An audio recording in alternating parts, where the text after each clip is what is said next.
Following the shooting, California Senator Dianne Feinstein has called for votes on several gun control bills, saying that if these laws don't change, the country will continue to see more bodies pile up.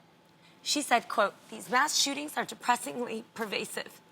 Schools, theaters, malls, offices, synagogues, grocery stores, bars, concerts, churches. They're inspired by racism, revenge, terrorism, or just pure hatred. The one common attribute, easy access to guns." Yep.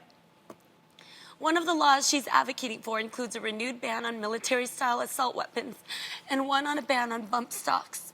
It's also reported that Democrats ousted at least 15 House Republicans with A ratings in the NRA, which will help them to pursue more aggressive gun control legislation. And this is what I mean.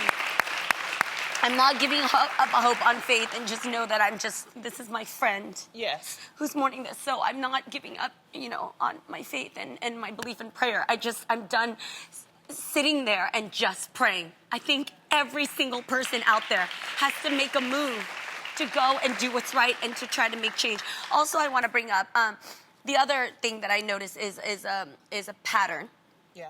Besides who's doing it, and Americans and all of us involved, is that we always look to mental illness, right? The one thing you always hear, I get obsessed with reading, who was this shooter? What was his mother and father like? What was their childhood like? What did his teachers notice anything? Who does this? And the thing is, obviously, we all know that somebody being mentally ill does not mean that they're violent. Correct. First and foremost. However, there is something called the red flag law that I learned about. It allows family members or the police to request a gun violence restraining order, temporarily prohibiting a person from purchasing firearms or ammunition. So I know for me, I know a few people that I just feel from my discernment, and also you just notice that they may not be well. And I think we just need to pay a lot more closer attention together, because we can't read another headline where the neighbor or the mom says, "Oh, I was scared of my own son." Or the teacher says, I wasn't sure about this one. This is where the red flag law, this is something for everybody to know. It is your civic duty to protect each other. If you see something, say something. Say something now. And this shooter was a former Marine.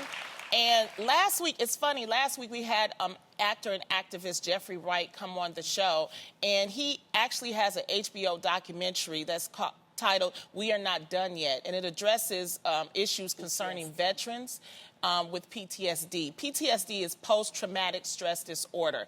I think that there is something that we also have to study that's going on with our veterans to make sure that they get the help that they need, so that they don't do. That's not to say all of them are going to go do mass shootings, but But people need help. In this case, that was one of the things too. So if you're concerned about gun control, you can reach out to your representatives. You guys have the power. Representatives at the federal, state, and local level. Call them, tweet them, Facebook them, and let them know that you demand change.